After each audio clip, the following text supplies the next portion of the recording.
Boa tarde, turma. Aqui é Jeane, né? Sou funcionária das escolas de Mandiroba.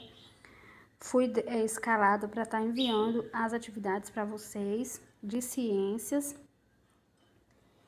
e vou estar iniciando hoje no livro didático de vocês, o 7º ano, com o conteúdo biodiversidade. Vou falar bem resumido para vocês, dar uma explicada bem resumida. Depois vocês pegam o livro, tiram um tempo, lê direitinho, para posteriormente estar realizando atividades, trabalhinhos e etc. Ao realizar envio para mim, eu vou estar observando, fazendo intervenções e, se precisar, voltar para vocês corrigir alguma coisa. Então, vamos lá, né? Como eu disse, o conteúdo é sobre a biodiversidade. Vamos iniciar aqui com essa figura, né? Que tem aqui um macaco esquilo e seu filhote, né? Que são animais que representam apenas uma parte da imensa diversidade dos seres vivos. Aí tem um questionamento aqui para vocês iniciar. O que distingue os animais de todos os outros seres vivos, né? Já que a biodiversidade é tão grande, o que distingue cada um? E assim, o que é biodiversidade? A biodiversidade é a grande variedade de formas de vida, né? Tanto do reino animal quanto do vegetal, que são encontrados nos mais diversos ambientes. Aí a gente vai iniciar aqui, né, o que significa fazer uma classificação, né? Como é que é realizada essa classificação? Vou dar um exemplo para vocês que a gente convive no dia a dia para vocês entenderem melhor. Imagine um supermercado, né, que está lá com suas mercadorias. Como é que vai chegar e colocar lá tudo embolado? Como é que ele vai achar? Como é que o cliente vai procurar, né? Então, eles são classificados, cada um no seu lugar, de acordo às suas características, às suas utilidades ou até, né, a sua serventia. Como, por exemplo, material de limpeza num canto, carne em outro, frios em outro lugar, cereais em outro, doces em outros e assim sucessivamente. Para que seja, cada um seja classificado, cada um no seu lugar para ficar mais organizado. Assim também foi a vida, né, dos seres vivos. Desde pequeno, crianças, quando a gente nasce, ninguém conhece nada, né? Aí começa a observar, né, os diferentes tipos de pessoas, os diferentes tipos de coisas, vai criando curiosidade, vai aprendendo alguma coisa. Só que com o passar do tempo isso é esquecido. Aí vem, né, os biólogos, que são cientistas que se preocupam em conhecer melhor os seres vivos e suas características. E a ciência que estuda por eles é a biologia, que estuda, né, esse importante estudo sobre os seres vivos. Começaremos aqui a classificação, classificando os seres vivos, né? Plantas e algas são seres autotróficos. Começamos aí por um tipo de classificação. As plantas e as algas são autotróficos. O que é autotrófico? Eu acredito que vocês já devem ter visto, né, no 6º ano, mas vamos dar uma reforçada. Os seres autotróficos é uma maneira de classificar os seres vivos. Seria pelo seu tamanho, ou pela letra inicial, ou ainda pela sua cor. Muitas outras maneiras poderiam ser elaboradas. Veremos algumas delas neste capítulo no seguinte. Então, os seres autotróficos, né, são as plantas. As plantas são seres autotróficos porque elas produzem fotossíntese, né? Elas realizam o processo da fotossíntese, que ela produz, né, através da água, o gás carbônico, que se transforma em gás oxigênio e em açúcar, e ela mesma consegue produzir o seu próprio alimento, as plantas. Aí vem outro grupo que já são os animais heterotróficos, né, que são os animais, nós seres humanos, que a gente não é capaz de produzir o próprio alimento, precisa, né, dos animais, das plantas, para poder sobreviver, para poder se alimentar. Então, tem aí os grupos autotróficos, os que produzem seu próprio alimento, e os heterotróficos, que não produzem seu próprio alimento. Os fungos, né, são heterotróficos. Muita gente pode pensar que é a planta, que os fungos produzem seu próprio alimento, mas não. Os fungos, eles precisam, os fungos, cogumelos, por exemplo, os cogumelos não fazem fotossíntese. O cogumelo parece uma plantinha, né? Só que ela não realiza fotossíntese, portanto, não são autotróficos. Elas não são autotróficos. Elas crescem, né, sobre o resto da matéria em decomposição, como as folhas caídas, fezes, cadáveres, dos quais se alimentam, logo eles não são heterotróficos. Logo, eles não são heterotróficos e há muito tempo também não são classificados como plantas. Os biólogos não colocam os cogumelos no grupo dos animais, nem no das plantas, né? Eles não são nem no grupo dos animais, nem no grupo das plantas. Eles são classificados como fungos, né? Além, né, do cogumelo, nós temos o grupo dos fungos, né? Inclui muitos outros seres, como os bolores. Esses bolores são aquelas manchinhas pretas, né? Quando perde um pão, um bolo, alguma coisa, aparece aquelas manchinhas pretas. Então, eles não são animais, não são plantas, eles são fungos. Que eles, né, se alimentam, né, desse tipo de bactéria para poder sobreviver.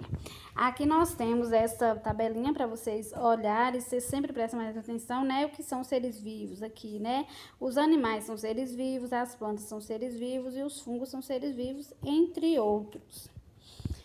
Aí nós temos aqui o conceito espécie, né? O que é espécie?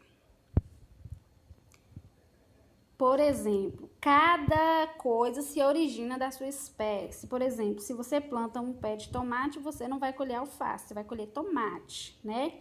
A nossa espécie, uma grande espécie ser humano, né? Pode ser de qualquer lugar do mundo. Um ser humano macho com um ser humano fêmea se cruzarem vai dar a espécie humana. Da mesma forma são os animais. Então, isso que é espécie. E nós temos aqui um cientista, né, Linneu, que ele dedicou uma parte muito grande do seu tempo estudando, né, sobre essas classificações e sobre a espécie. E aí ele fez um grande grupo, né? A primeira palavra de nome de uma espécie, aí aqui está ensinando como escreve, como se eu vou escrever a espécie de alguma coisa. A primeira palavra do nome de uma espécie com a inicial maiúscula e todas as outras letras minúsculas que se escreve. A segunda palavra deve ser escrita com letras minúsculas ou itálico, aquela letra caidinha. Nós temos um exemplo aqui, ó, o nome científico do gato doméstico. O nome científico do gato doméstico é escrito Felis catus, ou Felis, aqui ó, Felis catus, tá maiúsculo e tudo minúscula, ou aqui sublinhado, né, que é destacado.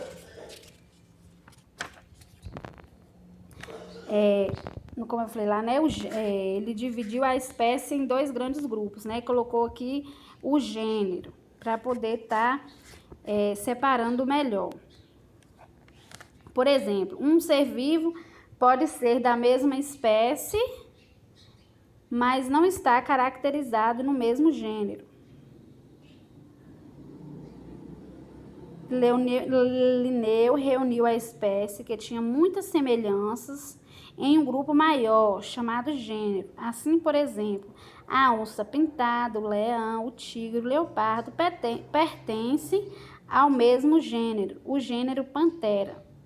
Da mesma forma, o cão doméstico e o coiote são espécies diferentes, mas que pertencem ao mesmo gênero.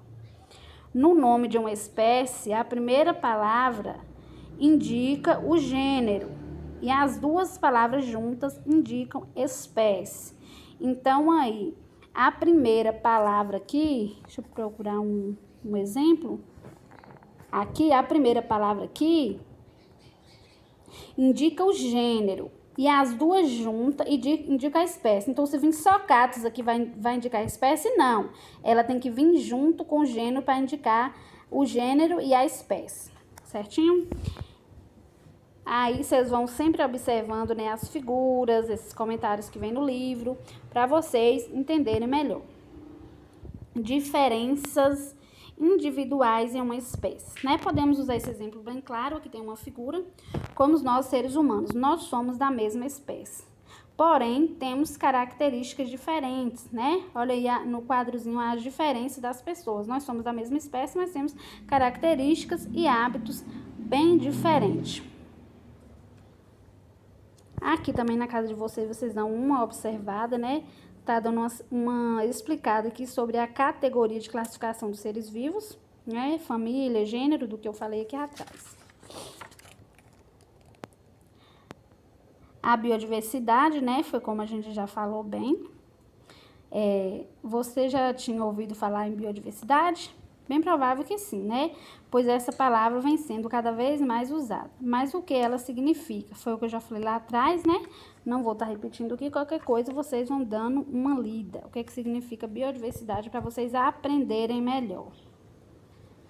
Aqui também nós vemos aqui, né, que é um assunto bem abrangente na vida animal, que é a extinção de uma espécie. O que é extinção, pessoal? Extinção é quando uma espécie é extinta, ou seja, é desaparecida do mundo, do planeta, né? Quando um animal, por vários motivos, que seja elas a ação do ser humano, né? Que às vezes desmata para fazer casa, desmata para agricultura, para pecuária, e aí acaba, às vezes, tendo uma extinção, ou por queimadas, ou até mesmo por mudanças climáticas. Várias são os motivos, né, da extinção, ou seja, do desaparecimento de algumas espécies do mundo.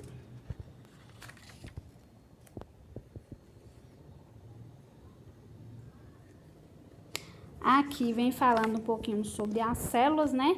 Que todos nós, os seres humanos, as plantas, todos os seres no mundo existentes são formados por células, né? São estruturas vivas que formam o nosso corpo.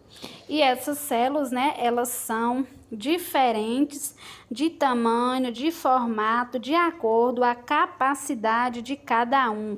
Nesse esquematizadinho que tem, vocês olham na casa de vocês, os diferentes tipos de células e a função de cada uma.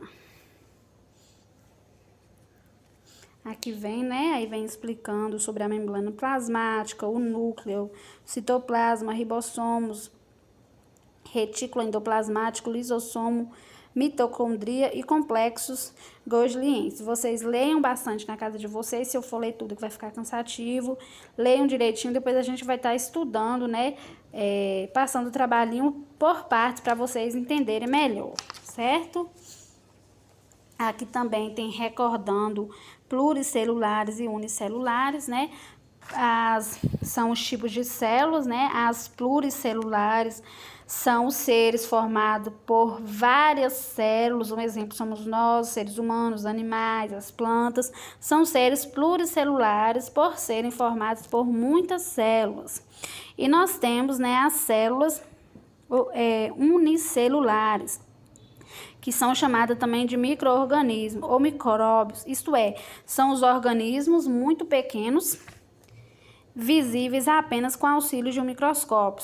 São seres formados por apenas uma célula. Vem de, né, uma unicelular, muitas, pluricelular. O nome já ajuda na fixação. Aí tem aqui também a divisão aqui do procariontes e eucariontes, né?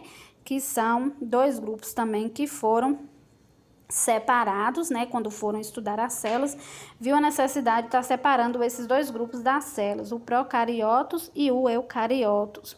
Porque os seres procariotos, unicelulares, formados por células procarióticas, que na qual há um núcleo individualizado por membrana e o material genético está disperso no citoplasma. As bactérias são exemplos de procariotos. Vocês vão ver que no esquemazinho também, né? Então, o procariotes são as células que não têm núcleo, aquela bolinha que fica no meio, ela não tem núcleo. E já a eucariotes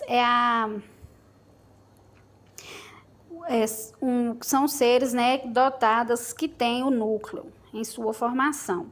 Como eu já tornei a dizer, tornem ler direitinho na casa de vocês, para vocês fixarem melhor o conteúdo. A leitura é muito importante. Aqui também nós temos os 3 domínios dos seres vivos, aqui, os 3 domínios dos seres vivos, né? O domínio bactéria, domínio árquea e domínio eucária, que tem aqui a explicação também de cada um, que vocês podem estar lendo também aí na casa de vocês para entender melhor. Aqui nessa tabela tem a classificação dos seres vivos, né, explicando o que foi falado aqui atrás sobre os domínios. A organização de ideias, né, outro esquema, né, dos seres vivos, aí esse que dá para vocês entenderem bem melhor, né, seres vivos, espécie, biodiversidade, nome científico, gênero, plantas, animais, fungos, outros, heterotróficos, autotróficos, células procariótica, procarioto, eucarioto, células eucarióticas, material, genética, disperso no citoplasma, unicelular, pluricelular. Membrana, aqui tem um resumo nesse gráfico aqui de tudo que a gente falou. Vocês leem direitinho, observe, tira um momento, né? Cada dia uma disciplina, tira um momento para estar fazendo esse estudo de ciências. Agora eu vou colocar digitado aqui as questões para vocês copiarem, né? E através da leitura direitinho aí, vocês responderem as questões que eu for mandar aí, certo? Mandem para mim, qualquer dúvida, podem mandar para mim ou no grupo ou no privado, estarei à disposição quantas vezes precisarem. Bons estudos!